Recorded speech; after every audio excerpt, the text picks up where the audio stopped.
Assalamualaikum warahmatullahi wabarakatuh. Oh, kita bicara mengenai tema yang sangat krusial dibahas pada hari-hari seperti ini. Memang kita harus punya empati kepada saudara-saudara kita yang ada di Palestina. Mereka adalah orang-orang yang terzalimi, orang-orang yang tertindas, dan kita melihat secara langsung melalui media massa ataupun melalui media-media yang lain. Tapi paling tidak kita harus bisa membaca situasi ini dari perspektif Quran itu seperti apa. Ya. Kalau kita bicara mengenai tema perselisihan atau perang antara Israel dan Palestina, pasti ada akar masalahnya. Kita paling tidak bisa menjembatani pembahasan ini dari dua sisi. Satu, dari sisi politik. Dua, dari sisi agama.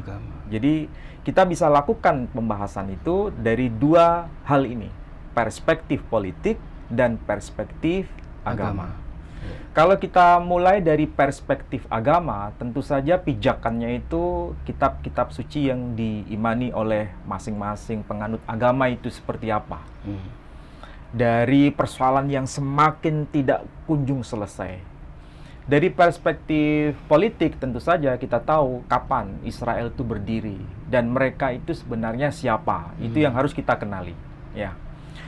Kalau kita mulai dari perspektif politik dulu ya. Semua saya kira sudah tahu bahwa dulu di Palestina, di kawasan Timur Tengah yang kita kenal sekarang dengan sebutan Palestina, itu sebenarnya tidak ada persoalan yang bisa dikatakan konflik yang berkepanjangan seperti ini. Dulu antara umat Muslim di Palestina, umat Kristiani di Palestina, umat Yahudi di Palestina, itu aman-aman saja. Dan saya kira kita pernah tahu ya, bagaimana Yerusalem ditaklukkan oleh Khalifah kedua, oleh Sayyidina Umar ibnul Khattab, tanpa tanpa membawa kerugian dari pihak manapun. Bahkan kekristenan menyerahkan kunci Yerusalem kepada Khalifah kedua dengan sukarela. Dengan sukarela. Jadi antara Kristen, Islam, dan Yahudi bisa bersama-sama melakukan ibadah masing-masing di kawasan yang sama yang dikenal dengan sebutan Palestina. Dan kita bisa lihat bahwa The Holy Bible yang diterbitkan sebelum tahun 1960-an, itu Bible mesti ada yang namanya map. Apa itu map? Peta. Ada peta. Petanya selalu tertulis Palestine. Tidak tertulis Israel, tapi tertulis Palestine. Di dalam Bible-nya itu. Dalam Bible itu. Silakan kalau saudara-saudara atau kita sendiri yang mau mencoba untuk meneliti Bible terbitan generasi awal, itu betul apa tidak tertulis peta yang disebut Palestine. Iya, tertulis itu. Artinya apa? Itu menjadi bukti bahwa itu adalah istilah yang sebenarnya menjadi istilah bersama, yang diakui baik itu yang Muslim, kemudian yang Yahudi. Kristen juga sama menyebutnya Palestine, dan Yahudi pun juga menyebutnya Palestine. Yahudi yang ada waktu itu Pak Edi dan Mas Dedi, Yahudinya itu dikenal dengan sebutan Yahudi Mizrahi. Apa itu Yahudi Mizrahi? Orang-orang Yahudi yang mereka itu bertutur, berkomunikasi dalam bahasa Arab. Tetapi kalau ditulis dengan menggunakan huruf Ibrani. Jadi tulisannya Ibrani, tapi bahasanya Arab. Ini kalau di Malaysia itu sama dengan bahasa Melayu. Hurufnya Arab, bahasanya Melayu atau Indonesia. Kalau hurufnya Jawa, hurufnya Arab, bacaannya Pekon. Iya, betul. Jadi kalau di Jawa itu hurufnya Arab, tapi kalau dibaca Jawa. Itu bukan bahasa Arab, itu bahasa Jawa, tapi hurufnya aja Arab. Jadi sebenarnya huruf Ibrani itu sebagai penanda identitas keyahudian. Meskipun dalam bahasa yang berbeda-beda. Termasuk yang pakai bahasa Arab itu disebut Al-Lughatul Arabiyyah Al-Yahudiyah namanya. Atau bahasa Arab versi Yahudi. Nah, jadi mereka ini damai tidak pernah ada konflik dengan Muslim, pernah ada konflik dengan kaum Kristiani. Nah, ini yang kemudian berubah menjadi sebuah persoalan politik yang sampai hari ini tidak pernah selesai. Itu dimulai semenjak tahun 1946 ketika terjadi migrasi besar-besaran orang-orang Yahudi dari Eropa, yang mereka itu sebetulnya karena adanya kekejaman Hitler. Hitler menawarkan konsep yang sebetulnya sangat rasis waktu itu. Ada yang disebut sebagai Untermensch dan Übermensch. Apa itu? Manusia kelas unggul Atas, dan manusia kelas bawah. rendah. Oh. Manusia kelas unggul itu adalah Arya. Sementara manusia kelas rendah itu adalah kaum Yahudi yang waktu itu tinggal di Eropa. Kenapa bisa begitu? Karena waktu itu di kelompok orang-orang Yahudi di Eropa itu memang mereka menguasai bidang ekonomi dan mereka itu eksklusif. Dan mereka menahbiskan diri sebagai orang-orang yang dianggap sebagai Bnei Habrit, Pilihan Tuhan. anak-anak pilihan, Iya. atau hamba-hamba pilihan, Tuhan, iya. hamba-hamba pilihan Tuhan maksudnya. Nah, di situ ada antitesa, ada bentuk perlawanan dari Nazi yang kemudian justru yang awalnya itu mendapatkan posisi kelas tinggi kemudian direndahkan, diambil alih oleh Nazi. Kami yang kelas tinggi. Oh. Hingga mereka harus diusir, bahkan bukan melalui pengusiran saja, sampai yang terjadi namanya Holocaust, pembunuhan massal. Ya, ya. Akhirnya daripada mereka itu hampir sebagian besar harus terbunuh, mereka akhirnya mengungsi. Masalahnya mengungsi kemana? Mengungsinya dulu diberikan alternatif ke Uganda, tapi mereka menolak karena nggak ada riwayat atau peristiwa masa lampau apa hubungannya dengan Uganda di Afrika.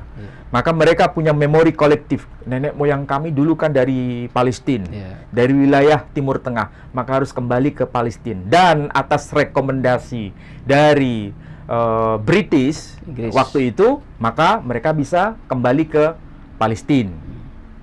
Nah, kalau kembali ke Palestina, kita bisa bayangkan kalau satu ruangan itu terdiri atas tiga orang itu sudah sumuk ya. Apa itu sumuk? Tapi kalau ditambah lagi ada 10 orang masuk, ruangannya kan tetap sama, tidak meluas. Kira-kira semakin sumuk atau syumuk itu. Saya pakai bahasa begini supaya gampang dipahami ya. Jadi semakin padat akhirnya. Sehingga yang terjadi apa? Semakin tidak nyaman, disitulah mulai akar terjadinya masalah. Nah, jadi 67 itu sudah mulai banyak yang terjadi migrasi, yang disebutnya dengan sebutan aliyah. Aliyah itu kembali ke tanah asal. Tapi sebetulnya secara harfiah itu naik. Aliyah itu naik sebenarnya. Oh, gini Ustadz, sebentar. Waktu mereka kembali, itu dia dikasih tanah gratis atau beli sebetulnya itu waktu itu? Sebetulnya mereka ketika kembali itu ada yang membeli tanah setempat. Tapi lama-lama bukan hanya membeli, tapi merampas.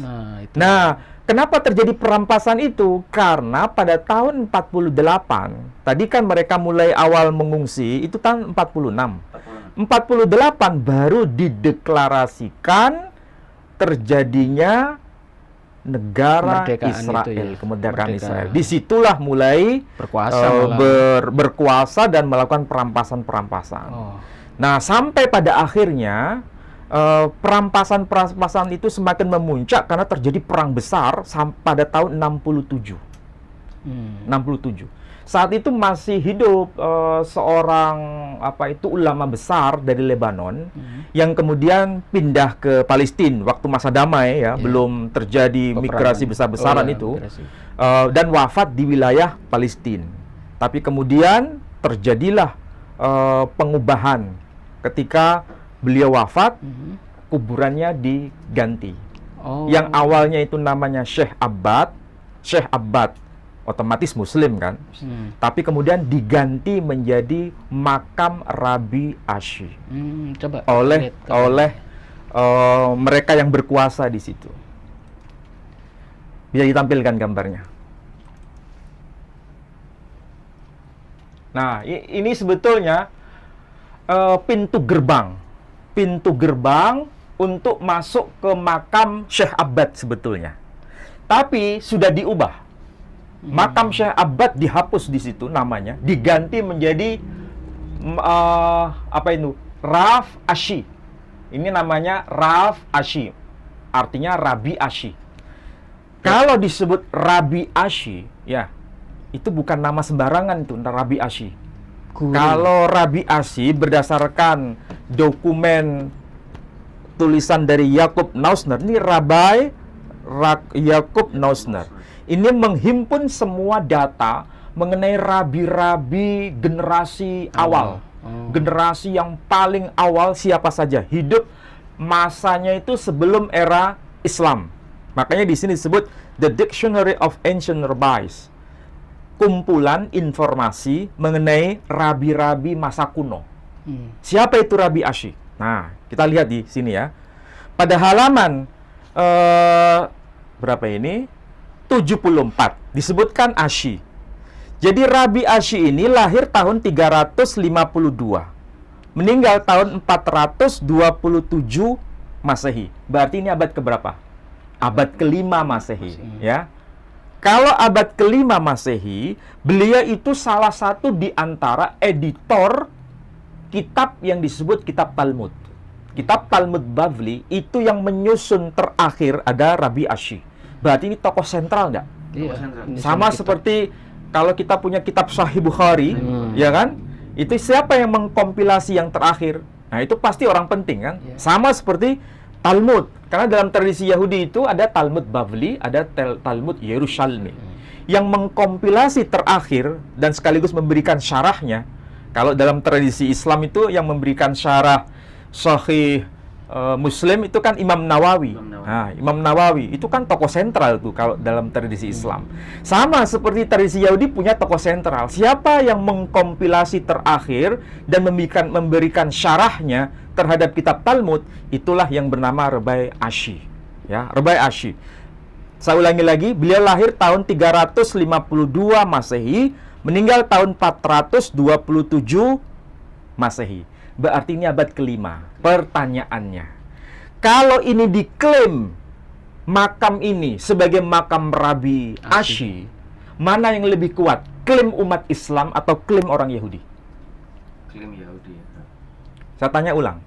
Kalau Syekh Abbad itu kan tokoh umat Islam. Sedangkan yang menerima risalah Islam itu adalah Nabi Muhammad SAW. Beliau dilahirkan tahun berapa? 571 Masehi. Meninggal tahun 632 Masehi. Saat itu Islam baru merupakan embrio. Sementara Syekh Abbad itu baru muncul belakangan. Ya kan? Dan itu menjadi warisan kaum Muslim di Palestina. Adalah tokoh sentral di Palestina.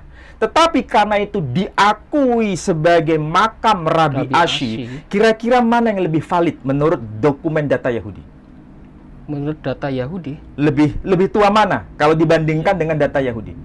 Ya, lebih tua data Yahudi. Data Yahudi, karena argumentasinya ini makam Rabi Asy. Sebelum munculnya Nabi Muhammad kan? Karena sebelum munculnya Nabi Muhammad SAW. Berarti belum ada Islam. Iya. Padahal ini sebetulnya makamnya Syekh Abbad. Kenapa bisa begitu? Kira-kira apa sebabnya? Enggak, maksudnya maaf tapi interupsi sedikit. Ini tadi tapi terverifikasi ya memang itu makamnya Syekh Abbad ya.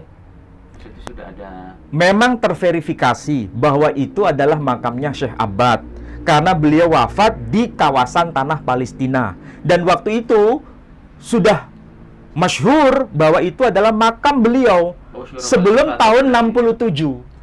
Setelah tahun 67, ada seorang tokoh rabi yang bernama Mordekhai, seorang tokoh spiritual, Rabi Mordekhai, yang kemudian mengklaim dengan mukasyafahnya bahwa itu adalah makam Rabi Asy. Pada saat tahun setelah 67 itu, baru kemudian diklaim dan dibuatkan tanda bahwa ini adalah makam Rabi Asy.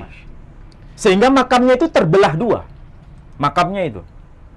Perbatasan soalnya dengan Lebanon ya. Iya, jadi sebagian masuk wilayah Lebanon, sebagian masuk wilayah Israel dari wilayah Palestina yang direbut. Wilayah Israel karena diambil dari Wilayah Palestina. wilayah Jadi kalau lihat Palestina. gambar ini makamnya terbelah ini. ada Terbelah dua. pagar. Jadi ini yang di luar ya, ini masuk kawasan Lebanon.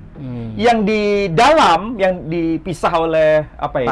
Pagar itu. Ini itu lebih luas kawasannya. Jadi ini makam dibelah dua. Tetapi ini diklaim sebagai nama Rabi Ashi. Tulisan Syekh Abbad di sini dihilangkan. Dihilangkan. Tapi untuk orang Libanon sendiri masih percaya ini Ya masih percaya. makam Syekh Abbad. Sebagai makam Syekh Abbad. Orang Palestina juga mengakui ini sebagai makam Syekh Abbad. Tapi mereka nggak bisa ke sini karena sudah dibuatkan pagar bahwa ini adalah makam Rabi Ashi. Sebentar, dulu ini masih wilayahnya Palestina. Iya. Tapi saat dikuasai Israel, tanahnya direbut, kemudian makamnya dipasang pagar ini berarti. Iya. Karena diakui. orang Libanon mengakui ini sebagai makam Syekh Abbad, yang Israel mengakui makam Rabi Ashi. Berarti dibelah jadi dua. Dibelah jadi dua. Jadi orang Lebanon mengakui itu adalah makam Syekh Abbad. Orang Palestina, Arab Palestina mengakui itu sebagai makam Syekh Abbad. Tapi karena tanahnya itu sudah diambil alih dan direbut oleh pemerintahan Israel waktu itu, maka diubahlah nama makam Syekh Abbad menjadi makam Rabi Ashi atas rekomendasi Rabbi Mordechai. Berarti makamnya Rabi Ashi sendiri tidak diketahui berarti ya? Sebetulnya kalau dari sisi historis nggak ada makamnya Rabi Ashi. Tapi karena ini diklaim berdasarkan informasi dari Rabbi Mordechai yang dianggap sebagai tokoh spiritual tadi itu, maka orang Yahudi mengakui bahwa itu adalah bagian dari makamnya keagamaan orang Yahudi. Maaf, Prof, ini saya mau bertanya. Saya menarik tadi waktu jenengan menjelaskan bahwa metode yang dipakai Rabbi Mordechai ini kan khasyaf ya. Ya, kalau dari tradisi Yahudi kan ada istilah yang disebut Kabbalah. Iya, betul. Kabbalah itu kalau di dalam tradisi Islam sama dengan Sufi sebetulnya. Nah, ini sepertinya saya kok melihat metode yang similar di sini juga. Similar dari apa? Dengan metodenya Rabbi Mordechai ini tadi. Mungkin kalau di sini istilahnya ronsen kuburan itu mungkin ya. Ronsen kuburan itu mungkin istilah yang di sini ya. Iya, istilah yang di Indonesia yang lagi rame-rame itu ya. Ya saya nggak tahu kalau misalnya ada kesamaan ya nggak tahu kok bisa sama juga saya nggak paham. Tapi yang jelas kalau misalnya pakai istilah ronsen kuburan, ya memang Rabbi Mordechai menggunakan ronsen kuburan untuk menjustifikasi bahwa ini adalah makam Rabbi Ashi. Dan dari sisi penanggalan memang Rabbi Ashi itu kan hidup sebelum zamannya Nabi Muhammad SAW. Jadi sangat lebih kuat, apalagi ditopang dengan inkuisisi tanah Palestina menjadi wilayah Israel, ya kan? Jadi semakin kuat. Sebetulnya apa sih urgensinya sampai mereka memperebutkan makam ini ya? Ini penting Pak Edi. Tadi kan saya sudah berkata, ini bukan persoalan tanah Palestina saja. Kita harus tahu pemerintahan Israel yang sekarang, pemerintahan Israel yang sekarang itu bukan dikuasai oleh orang Yahudi Mizrahi, bukan dikuasai oleh orang-orang Yahudi Temoni yang dari wilayah lain, juga bukan dari kalangan orang Yahudi Sefardi, tapi yang berkuasa itu orang Yahudi Askenazi. Yang berkuasa ya. Perlu dijelaskan ini Ustadz, apa itu Askenazi? Perlu dijelaskan. Iya, nah, sekarang begini, ada yang namanya Yahudi Falasha. Yahudi Falasha itu orang Yahudi keturunan Ratu Sheba dengan Sulaiman. Ya. Itu yang mereka dikenal dengan sebutan Yahudi Falasha. Kulitnya hitam Pak Edi. Dan memang mereka berasal dari wilayah Ethiopia. Dan sekarang juga masuk kawasan Eritrea, ya. Mereka ini semua penutur bahasa Ibraninya fasih. Dan mereka mengakui bahwa kami keturunan Salomo, malah Salomo beserta istrinya Ratu Sheba atau Ratu Balkis kita sebut dalam tradisi Islam. Dan mereka ini tidak mendapatkan tempat terhormat di wilayah Israel. Mengalami yang disebut apartheid. Apa itu apartheid? Perkastaan gitu. Ada kasta. Jadi mereka itu kalau mau donor darah nggak diterima. Karena kulit hitam itu. Ya bisa jadi karena kulitnya hitam atau kelas rendah. Tapi yang berkuasa itu kan yang disebut Yahudi Ashkenazi. Yahudi Ashkenazi itu sebetulnya bukan Yahudi asli, tapi Yahudi kelas di luar dari 13 suku Israel. Oh, itu di luar dari 12 suku Israel. Berarti mereka bukan dari 12 suku itu. Ya makanya disebut Yahudi Ashkenazi. Nah, tapi kok mengakui Yahudi ya? Nah, begini, jadi kembalinya ke Alkitab sendiri ya. Kembalinya ke Alkitab. Alkitab itu mungkin bisa ditampilkan yang terjemahan bahasa Indonesia dulu. Apa itu? Alkitab. Oh, Alkitab. Tolong Pak Edi bisa buka dalam Kitab Kejadian. Kitab Kejadian pasal 10 ayat 1 dan ayat kedua. Kitab Kejadian pasal 10 ayat 1 dan ayat kedua. Ayat 2. Inilah keturunan Sem. Coba dibesarkan Pak Edi. Inilah keturunan Sem, Ham dan Yafet, anak-anak Nuh. Setelah air bah itu lahirlah anak laki-laki bagi mereka. Keturunan Yafet ialah Gomer, Magog, Madai, Yaman, Tubal, Meseh, dan Tiras. Keturunan Gomer ialah Askenas, Rifat, dan Togarma. Keturunan Yaman ialah Elisa, Tarsis, orang Kitim, dan orang Dodanim. Nah, dari mereka inilah berpencar bangsa-bangsa daerah pesisir. Itulah keturunan Yafet. Masing-masing di tanahnya dengan bahasanya sendiri menurut kaum dan bangsa mereka. Coba perhatikan di ayat pertama. Inilah keturunan Shem. Jadi Shem itu anaknya Nabi Nuh. Shem melahirkan beberapa anak, tapi kita lihat di situ ya. Inilah keturunan Shem, Ham, dan Yafet. Siapakah mereka ini? Anak-anak Nuh. Ya, jadi Nuh itu, Nabi Nuh punya anak yang namanya Shem, punya anak namanya Ham, punya anak namanya Yafet. Dari Shem nanti itu muncul Bani Ismail. Dari Shem muncul Bani Israel. Ya, Bani Israel itu diwakili dengan 12 suku. Ya, 12 suku. Nah, selain ada Shem, ada Ham, ada Yafet. Nah, kemudian dijelaskan, setelah air bah itu, lahirlah anak-anak lelaki bagi mereka. Nah, sekarang fokus ke ayat kedua. Keturunan Yafet, ya, berarti saudaranya Shem. Siapakah itu Yafet? Ya, anaknya Nabi Nuh. Siapa saja anak-anaknya Yafet? Disebutkan, keturunan Yafet ialah Gomer, Magog, Madai, Yawan, Tubal, Meseh, dan Tiras. Ya, perhatikan itu. Ada sebutan nama Magog. Siapa itu Magog? Nah, nanti saya jelaskan. Ayat ketiga, keturunan Gomer ialah Askenas. Ini bahasa Indonesianya ya. Kita lihat yang versi bahasa Arabnya di sini. Ini disebutkan dalam Alkitabul Muqaddas. Ini Bible dalam versi bahasa Arab. Ini versi Kristen ya. Disebutkan hal yang mirip dengan versi bahasa Indonesia. Wahadihi mawalid Bani Nuh. Inilah anak-anak keturunan yang disebut Nabi Nuh itu. Syam, Waham, wa Yafet. Yakni yang pertama Syam, Ham, dan Yafet. Wa wulidalahum banun ba'da tufan. Jadi mereka itu anak-anak yang dilahirkan setelah terjadinya tufan. Kemudian disebutkan Banu Yafet.